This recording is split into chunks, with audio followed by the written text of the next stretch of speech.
Hi, Monica here with Indie Entertainment Magazine. We are here at the Sundance Film Festival and also the Slamdance Film Festival in Park City, Utah, with Nathan Williams, director of, say it, If There's a Hell Below. If There's a Hell Below. Thanks for having me. Yes, well, thanks for being here. I hope you're having fun. You having a good time? Having a great time. Great, great.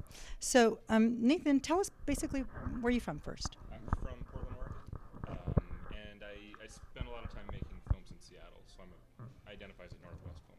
Right, and a lot of the staff or some of the crew were from that area, right? Yeah, most of the cast and crew were from that area, and we shot entirely in Washington State. Oh, you did? Were there various locations that you We shot really all in the same part of the state in southeastern Washington. Okay. If you get a chance to see the film, it's very dry, kind of rolling area. People don't associate that with the Northwest. They think of like the twilight, the green and the green lush, but that's the western part of the state. So it's an area that no one ever shoots in. So I just thought that'd be the first. Oh, good, good. And this is your first full feature. My first feature, yeah. Right, right. So so tell us a little bit about led up to this project and why you chose this project to tell the story. Yeah, it's been a long path. Felt like a long path. I've been making shorts for a long time, and like a lot of short filmmakers, that dream is to make the feature eventually. And just finding kind of the right project that felt like something I would be passionate about, and also that I could raise the money for. And Was it hard raising the money for this project? yeah, it's not the fun part. It's not what I'm naturally good at. Mm-hmm. I want to make films. I don't want to, I don't like asking people for money, but it's part of what we do. Part of what you do. As an independent filmmaker, you have to wear a lot of hats. The ones that you don't like, you still got to wear. Right, and I like what you say that because really independent filmmakers and also especially directors, they're a really different breed. You guys are really different. The way you interpret the world, the way you see, and then it's interesting because you have to, you have to take a lot of moving parts and piece them all together in a way that hopefully it resonates with the audience. So, when you were younger, you said you did a lot of shorts. You did so you dabbled in filmmaking when you were young, or? Yeah, I mean, I've been making shorts pretty much since college, off and on. You don't make a living making shorts. Right. Did you major in filmmaking, or what did you major in? I didn't major in filmmaking. I went to graduate film school, but then I dropped out. Okay. Because the first year was very valuable. The years after that didn't seem worth the money. That I'd rather take that money and make films. And you're here, I'm here. So that's important. I'm not encouraging people to not go or to go, but that was my path. Right. Good. And it worked for me.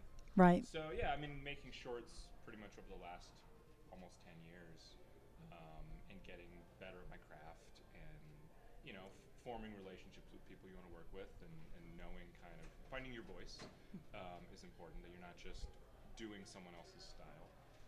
Right, right, and that's interesting because I think that's important too as a filmmaker is that you end up working, especially when you do a lot of shorts to begin with, and before your feature, you kind of lead up to the path to where you know who you want to work with. Right.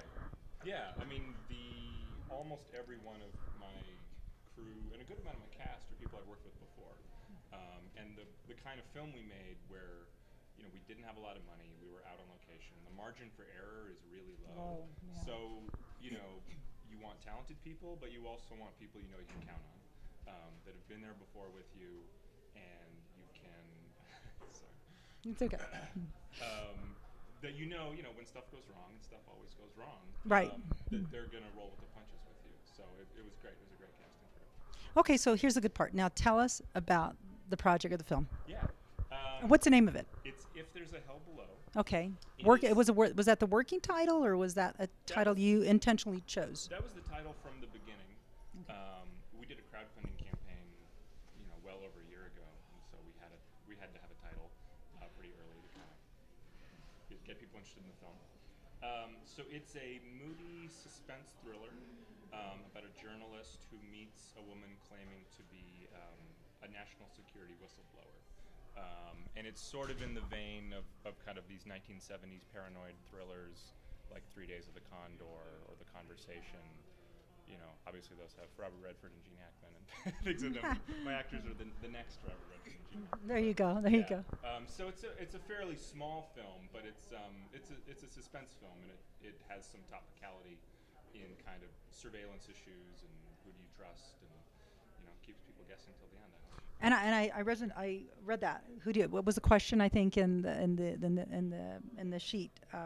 It's about trust, right? Yeah, yeah. It's a film about trust. It's about this journalist and this whistleblower finding if they can trust each other, if she can trust him to leak this thing, if he can trust that she is who she says she is, and then when things start to go badly for them, can they trust each other in order to get out of that situation? So that's kind of the theme. I mean, I don't.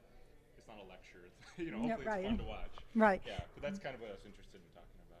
Good. And then you also, so you directed and you also wrote. Yeah, I wrote the story with your brother, with right? My brother, yeah.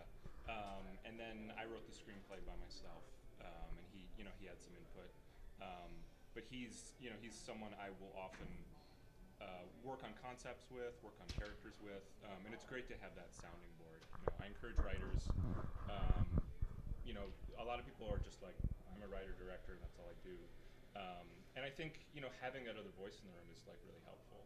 Right. So I often will partner with him. I'll partner with different people when I write.